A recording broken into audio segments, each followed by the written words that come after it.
মহিলাগৰাকীৰ ইয়াত এটা ঘৰ আছিল। চৰকাৰৰ পৰা সম্পূৰ্ণ ক্ষতিপূৰণ নোপোৱাৰ বাবে গৃহহাৰা হৈ পৰিল মহিলাগৰাকীৰ লগতে স্বামী আৰু তিনিটাকৈ সন্তান।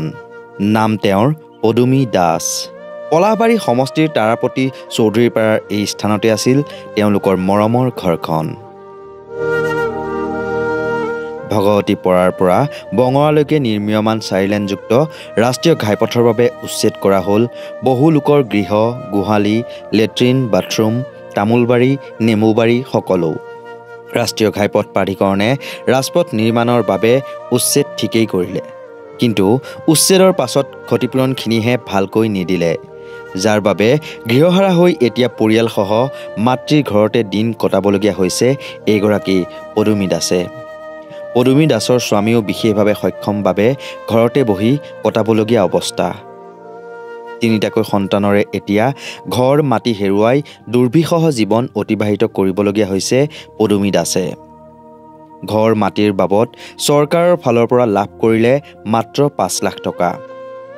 আজিৰ মাটিৰ জুই চাই দামৰ দিনত 5 লাখ টকাৰে ঘৰ মাটি ক্ৰয় কৰাটো সম্ভৱনে? সেয়েহে চৰকাৰৰ এই কৃপাতে এতিয়া গৃহহাৰা হৈ অৱশেষত 6-7 মাহ ধৰি মাতৃৰ ঘৰতে দিন কটাবলগীয়া হৈছে পদুমী দাসে। এবিঘামান মাটি গৈছি, বাকী গছ গছনি গৈছি নহয়, মানে চৰকাৰী মাটিয়ে আছিল তগজি মাটিটো। তাৰ বিনিময়ত মানে গছ গছনি এনেই অলপ দিছে আৰু কিবা এটা মানে ধৰি পেলাই, আৰু ঘৰৰো এনেকুৱা আছিল বহুতখিনি, তাৰো অলপ অলপ এনেকুৱা ধৰি পেলাই গোটেই গৈছে। কিন্তু যিমানটো চৰকাৰৰ পিনৰ পৰা দিছে টকা, সেইটো টকাৰে সেই ঘৰটো বনোৱা সম্ভৱ নে? সম্ভৱ মানে মাটিটো গেলে আৰু মাটিটো কিনিবও নোৱাৰোঁ এনেকুৱাকৈ, ঘৰটো আৰু সেইখিনি পইচাত একোৱে নহয়। এতিয়া বেলেগত মাটি লৈ আপোনালোকে ঘৰ বনাবলগীয়া হৈছে নেকি? এতিয়া মাটি লোৱা সম্ভৱে নহয়, এতিয়া মই বেলেগৰ ঘৰত আছোঁ। অন্য ঘৰত থাকিবলগীয়া হৈছে? অন্য ঘৰত থাকিব লগা হৈছে। মানে এতিয়া সেই যিখিনি পইচা দিছে ঘৰ বনোৱাটো ইমান সম্ভৱ নহয়? ঘৰটো নহয়, মাটিটো আৰু ল'বাই নোৱাৰোঁ, ঘৰৰ নহয়। আপোনাৰ নামটো কি বাইদেউ? পদুমী দাস। পদুমী দাস। কিমান দিন হ'ল আপোনাৰ ঘৰটো যোৱা? মোৰ হ'ল 6 মাহ হ'ল। 6 মাহ হ'ল।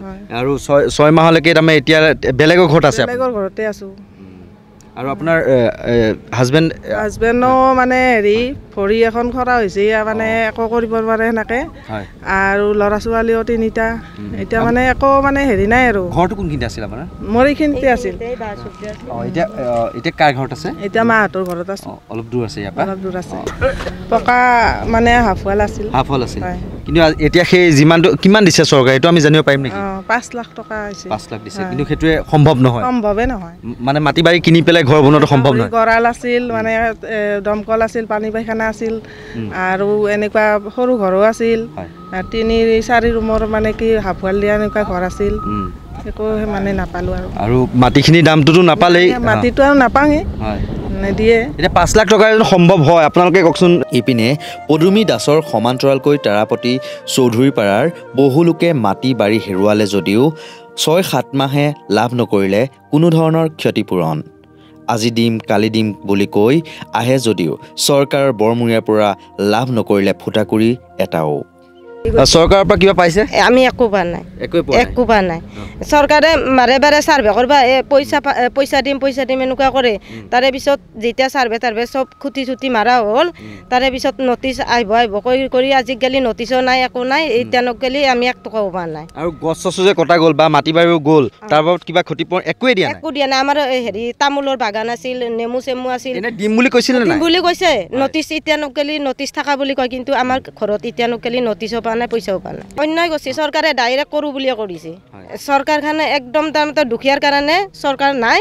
আমি বুজি পালোঁ, আমাৰ যিমানখিনি দুখ গেছি, কানি কাটি থাকি বহুত আমি দুখ পাইছোঁ। তাৰমানে বহুত কষ্ট কৰি আমি মাটিখিনি, আমি নিজৰ মাটি নহয় কিনি লৈছিলোঁ, আমি ঘৰ বনাম বুলি কিনে, আমি একো নাপালোঁ।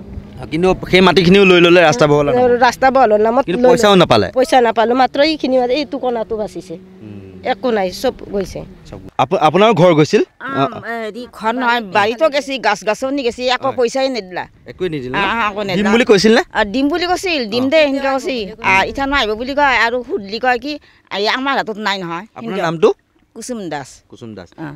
ইয়াত বহুতৰে ঘৰ মাটিও গৈছে, ঘৰো গৈছে, ঘৰত যা নাই খালি বাৰীটো বাৰী আৰু বেলেগ অন্য মানুহৰ ঘৰ গৈছে গাছ গাছনি মাহাৰ পইচা নাপালোৱে মাটি কিমান গ'ল আপোনালোকৰ মাটি গেছি আধা বিঘামান কিন্তু 1 টকাও এতিয়ালৈকে নিদিলে নাই নাই মন্দিৰো এটা আছিল মন্দিৰটোৰো নেদিলা কিন্তু উচ্ছেদ কৰাৰ আগতো কৈছিল যে পইচা দিম বুলি কৈছিল দাম বুলি পেলাই আৰু এতিয়া কাৰো খবৰে নাই আপোনালোকে বিধায়কক তাৰমানে কৈছিলে এই কথাটো আপোনালোক বিধায়ক কোৱা নাই এই তলজ্ঞা না কি হিয়াক কৈছিলোঁ বোলে আমি আমাৰ হাতত নাই নহয় তেওঁ কোন হয় মোহৰি হয় মোহৰি ন কিন্তু এতিয়া বিধায়কে আপোনালোকৰ খবৰ লোৱা নাই নাই একোৱে খবৰ লোৱা নাই কৈছে কি হেৰি নকৰোঁ এনেকৈ দিম দে পইচা নাই একোৱে খবৰ নাই আৰু আমি আৰু কক যাবি ক'বা হাহাকাৰ অৱস্থাত ভুগিবলগীয়া হোৱা পদুমী দাসক সম্পূৰ্ণকৈ বা উচিত ক্ষতিপূৰণ দিয়াৰ দাবী তুলিলে গাঁৱৰ সচেতন ৰাইজে এইটোতো খুব মানে দুখ লগা কথা ফ'ৰলেনটো নিৰ্মাণৰ নামত আমাৰ ইয়াত বহুত মানুহৰ ঘৰ বাৰী নোহোৱা হৈ গ'ল আৰু আপুনি যে ক'লে পদুমী আমাৰ ওচৰৰে আমাৰ চিষ্টাৰে হয় তেওঁ ইয়াতে ঘৰ আছিল তেওঁৰ ঘৰৰ ওপৰেদি গ'ল ফ'ৰলেনটো যোৱাৰ ফলত তেওঁ ক্ষতিপূৰণৰ নামত যিখিনি পাব লাগিছিল আচলতে সিমানখিনি তেওঁ নাপালে মূল্য আৰু এতিয়া মাটিও নাই তেওঁৰ মাটিবিলাকতো তৌজি মাটি আছিল এইবিলাক আমাৰ চিলিং চৰকাৰী বুলি কয় এইবিলাক মাটিৰতো চৰকাৰে কোনো মূল্য পইচা দিয়া নাই গতিকে তেওঁ এতিয়া গৃহ হাৰা হ'ল আৰু তেওঁৰ অন্য মাটিও নাই গতিকে তেওঁ মাটি কিনিবৰ কাৰণে যি পইচা অলপ দিছে এইখিনিৰে মাটিখিনিও কিনিব নোৱাৰে আৰু কিনিলে বাৰু ক'ৰবাত অলপ কিন্তু ঘৰটো আৰু কেনেকৈ বনাব গতিকে হাহাকাৰত ভুগি আছে এতিয়াতো মাকৰ ঘৰতে আছে তেওঁ পলাশবাৰী সমষ্টি পৰে ন এইটো পলাশবাৰী সমষ্টি আৰু এইখিনি তাৰাপতি গাঁও মালিয়াটা ৰেভিনিউ ভিলেজ মালিয়াটা কামৰূপ গ্ৰাম্য এতিয়া কথা হ'ল এই ফ'ৰলেনে যিখিনি অন্যায় কৰিলে মানুহৰ এইখিনিৰ উপৰিও আৰু বেলেগ বেলেগ কথাবিলাকে আমাক বহুত দিনৰ পৰা জুৰুলা কৰি আছে ইয়াতে পাৱাৰ গ্ৰিড এটা হৈছে এই পাৱাৰ গ্ৰিডটো আচলতে অপ্ৰয়োজনীয়ভাৱে ট্ৰেন্সফাৰ হৈছে কুকুৰমাৰাৰ পৰা ইয়াতে কুকুৰমাৰাতে আছিলে এইটো কিন্তু তাৰ মানুহখিনিয়ে তাৰ পৰা খেদাৰ পিছত আমাৰ ইয়াতে আমাৰ খেতিপথাৰৰ মাজতে এইটো স্থাপন কৰিলে মানুহখিনিয়ে বহুত বাধা দিছিল কিন্তু ৰখাব নোৱাৰিলে এইটোৰ ফলত কি হ'ল আমাৰ খেতিপথাৰখিনি নষ্ট হ'ল লগতে আমাৰ পানী পদবী আছে নহয় পদবী আছে পাবই লাগে আৰু বহুত মানুহ আছে আৰু বহুত মানুহ গৃহহাৰা হৈছে এই অঞ্চলৰ মানুহখিনিয়ে ন্যায় পাব লাগে উচিত মূল্য পাব লাগে আৰু আমি ভাবোঁ চৰকাৰী বা তৌজি মাটি নামতহে কিন্তু মাটিটো আৰু পৃথিৱীত যিমান আছে সকলোৰে মানে 5 লাখ টকা সম্ভৱ হয় আপোনালোকে কওকচোন এইখন চৰকাৰে এইগৰাকী বাইদেউৰ নামটো কি ক'লে আপুনি পদুমী দাসক মাত্ৰ 5 লাখ টকা দিছে তেওঁৰ ৰাজপথ যি সম্প্ৰসাৰণৰ নামত ৰাষ্ট্ৰীয় ঘাইপথ ইয়াত নিৰ্মাণ কৰি থকা হৈছে নতুনকৈ সেইটোৰ নামত তেওঁ ঘৰ দুৱাৰ মাটি বাৰী সকলো গ'ল কিন্তু চৰকাৰৰ ফালৰ পৰা তেওঁক ক্ষতিপূৰণ হিচাপত মাত্ৰ 5 লাখ টকা দিছে যাৰ বাবে এইগৰাকী পদুমী দাস আজি তেওঁৰ স্বামীও কিন্তু আজি এখন ভৰি বেয়া অৰ্থাৎ তেওঁ কাম কৰিব নোৱাৰে এতিয়া অতি কষ্টৰ মাজেৰে কিন্তু তেওঁ দিন কটাবলগীয়া হৈছে আৰু তেওঁ বৰ্তমান সময়ত মাকৰ ঘৰত থাকিবলগীয়া হৈছে কিয়নো সেই 5 লাখ টকাৰে তেওঁ মাটিয়ে কিনিব নে আজি এই যুগত মাটিৰ দাম কিমান আপোনালোকে চাওক কোটিৰ ঘৰত বা লাখ 10 লাখ 15 লাখ 20 লাখ কিমান টকা মাটিৰ মূল্য কিন্তু সেই তাৰ তুলনাত কিন্তু একেবাৰে নাওমান অকণমান পইচা এই 5 লাখ টকাৰে আজি পদুমী দাসে ঘৰে কিনিব নে তেওঁ আজি মাটিয়ে কিনিব বা ঘৰ এটাই বনাব পাৰিব আৰু সেয়েহে আজি গৃহহাৰা হৈ ৰাজপথ যিটো নিৰ্মাণৰ নামত যিটো গৃহহাৰা হৈছে ৰাষ্ট্ৰীয় ঘাইপথ যিটো নিৰ্মাণৰ নামত তেওঁ গৃহহাৰা হ'ল কিন্তু আগতে তেওঁ এটা ঘৰ আছিল আৰু সেই সপোনৰ ঘৰখন কিন্তু উচ্ছেদ কৰাৰ পিছত এতিয়া তেওঁ মাতৃৰ ঘৰত থাকিবলগীয়া হৈছে সপৰিয়ালে ভাবক তেন্তে কি কৰিছে এইখন চৰকাৰে ভিডিঅ' জাৰ্নেলিষ্ট কিৰণজ্যোতি বৰদলৈৰ সহযোগত কল্পজ্যোতি শইকীয়াৰ প্ৰতিবেদন নৰ্থ ইষ্ট নাও।